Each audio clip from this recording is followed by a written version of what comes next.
Hi makers, welcome to November's box that we'll work on, and I wanted to say thank you for joining and thank you for those that are still subscribing.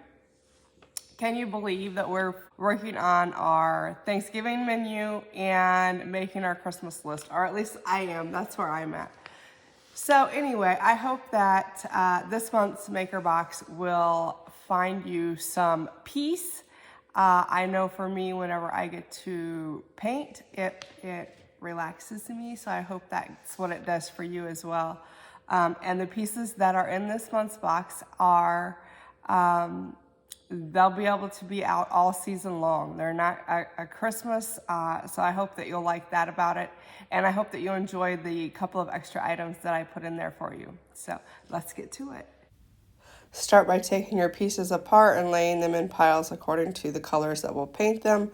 I went and grabbed a cup of water at this point to wash the brushes in. I painted the background with the dark gray, and what I did was watered it down a little bit. When you water that paint down, it's going to go on kind of like a stain and allow you to wipe it off and allow that wood grain to come through. So that's what I did here.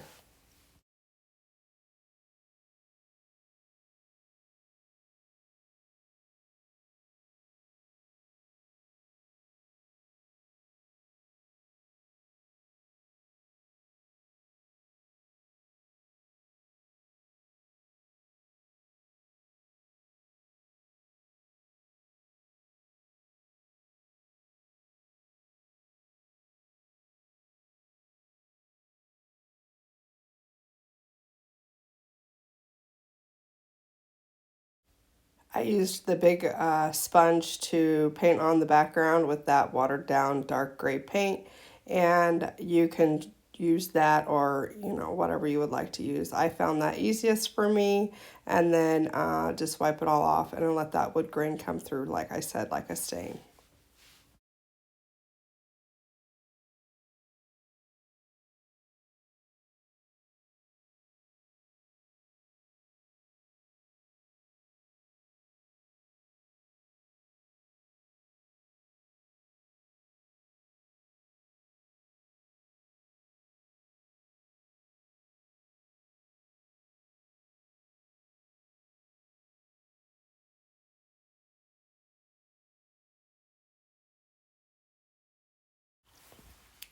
I used the white makeup sponge to put on the white paint.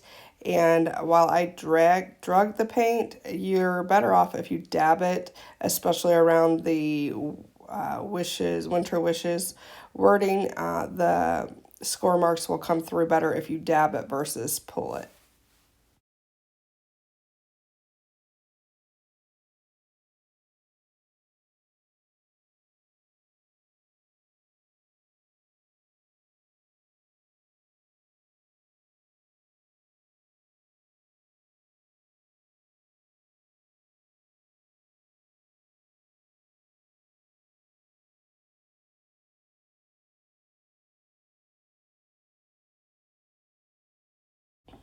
Be sure that you are cutting your sponges to get more use out of them.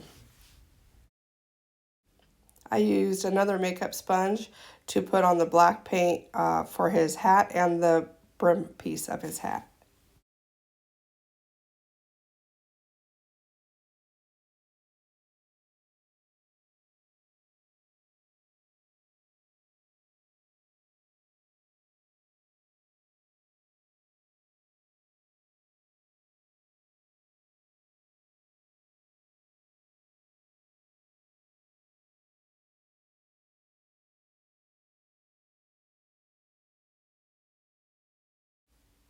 I used the red and orange for the cardinal and the nose, using the white makeup sponge for those as well.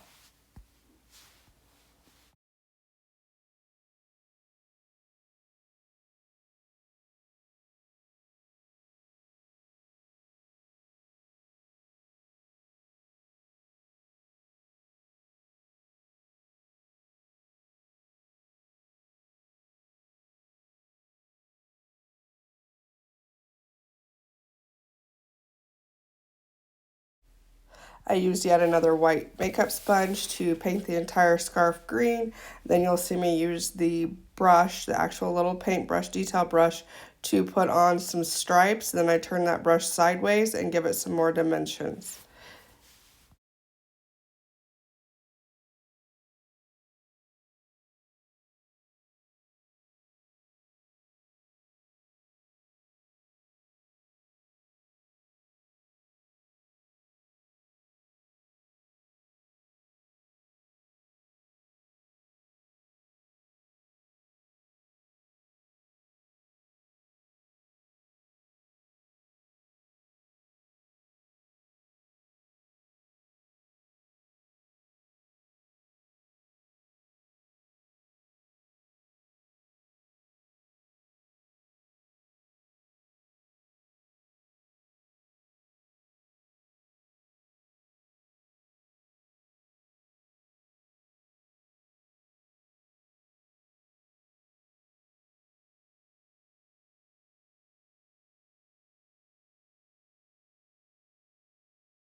To make the dots or circle highlights, simply turn your brush upside down, dip it into your paint, and use that end for your circles. It works great.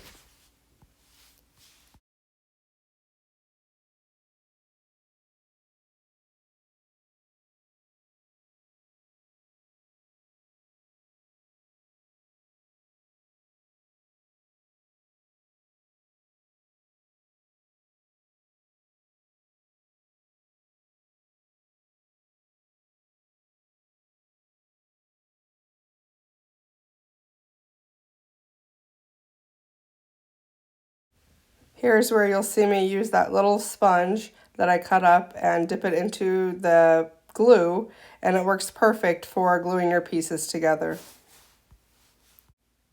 Place the piece that's supposed to be the scarf knot right there on top, and then place the scarf onto the snowman using more glue and that sponge.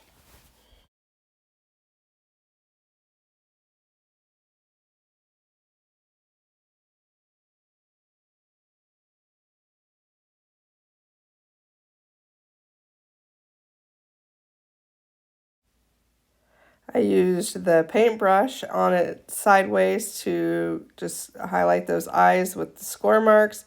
And then I turned the brush over again to the end, dipped it in the paint, and used it to stay inside those circles. I think that's what worked best for me.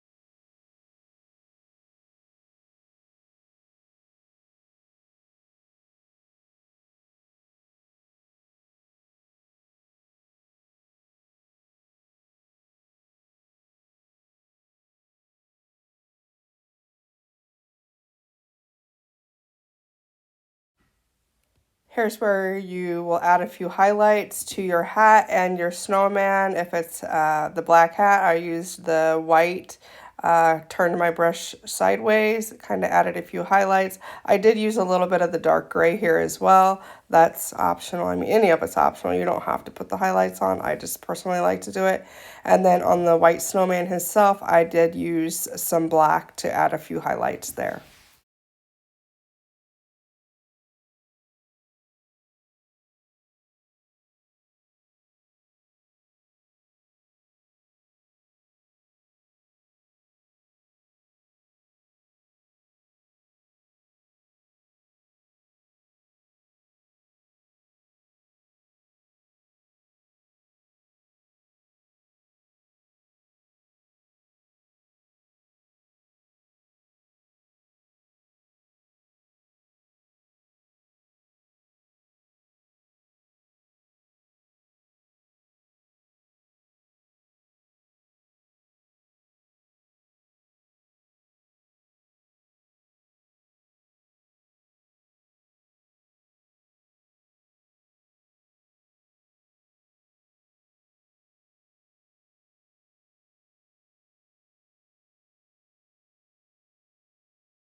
For your frame, you should have 4 pieces for your sides and 4 pieces for your ends.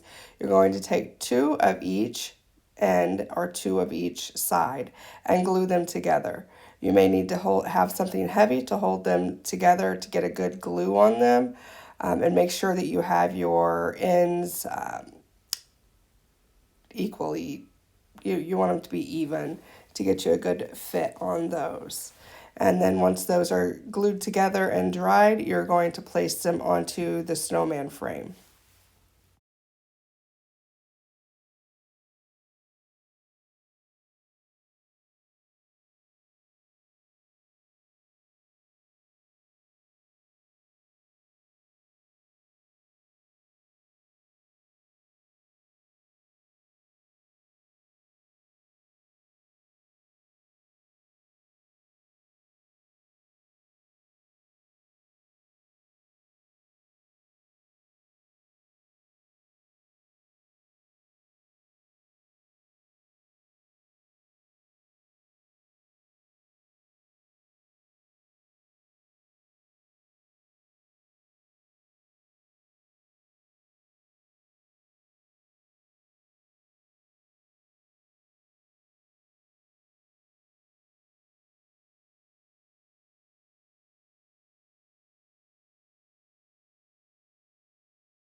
I took the brown and watered it down just like we did the gray, and that's what I used for the frame of the snowman.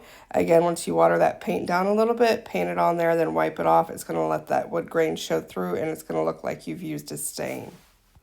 I used that paint watered down as a stain on the tree slice as well, and then just used the darker brown and went around the edges of the tree and went into the circle, did the circles with it, and then you kind of see me brush it a little bit just to try it a little bit, add a little bit of distress to it.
Your end pieces should be dried and ready to go. So what I do is just simply use some of that glue with that sponge and get glue on the back side of those and place them around the edge of your snowman backer, and just make sure that you get all the way to the edges of your backer so that you have a good fit for your snowman when you put it in.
I also had to use some heavy, I just used my paint bottles, and that is what I used to hold the frame down. Mine was a little bit bowed, but I just used something heavy to hold it down, let it dry, and then you'll see me put the snowman in there.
I start on the cardinal here, start again by pulling all of the pieces off and laying them in piles according to the colors that they'll be painted.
I wanted to give the cardinal a little bit of a darker background, so I went in with that same watered down dark gray paint that we used for the snowman, and that was my base color for the cardinal, and then I went in with the red over top of that.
Again, using that same sponge and glue, I dabbed them, got some glue on them, and simply glued the pieces together onto the cardinal. In the end of the cardinal, I did use some of the, I believe, black paint to add a few highlights on the tail, the top side, and maybe at the top and maybe the side too.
When I added the highlighted details to the tail of the bird and the other areas, you'll notice that I have a wet brush. It's important to have a wet brush, maybe even water down a little bit of that black paint. It's just going to go on much smoother and allow you to get those nice lines with it.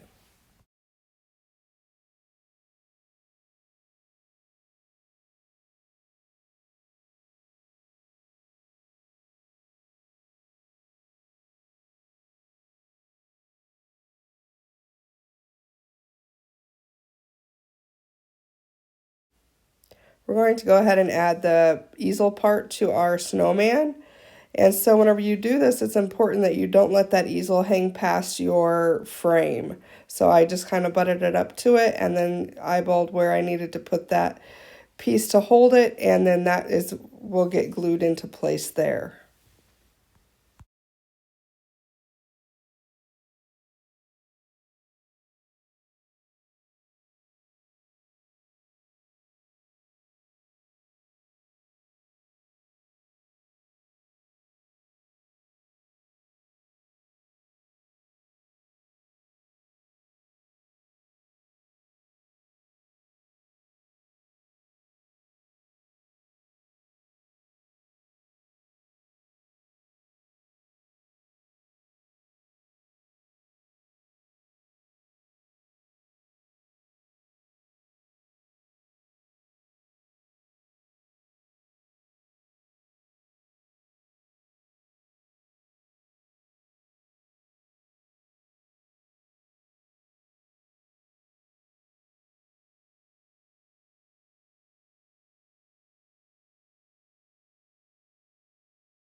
We're going to go ahead and get started on our ornament, and again you're going to take the pieces off, lay them in piles according to the colors that they'll be painted, and disassemble the ornament. There isn't a center circle there that's going to have to stay in place, and use the middle layer or the second layer to hold that or know where to put that in place. Just be sure not to get the edges of it glued so that you want that middle layer to move freely. I painted the number layer or the center layer with white, and again, if you dab this on, you'll see that the numbers will show through. And so that's what I did here. And then with the top layer and the top of the third layer, I used the same technique that we did the backer for the snowman. I used that gray watered down as a stain.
When you go to glue the top layer on, you just want to get the glue in the center of that raw wood circle. You don't want that glue to smush over the edges, and then it would stop that from moving freely.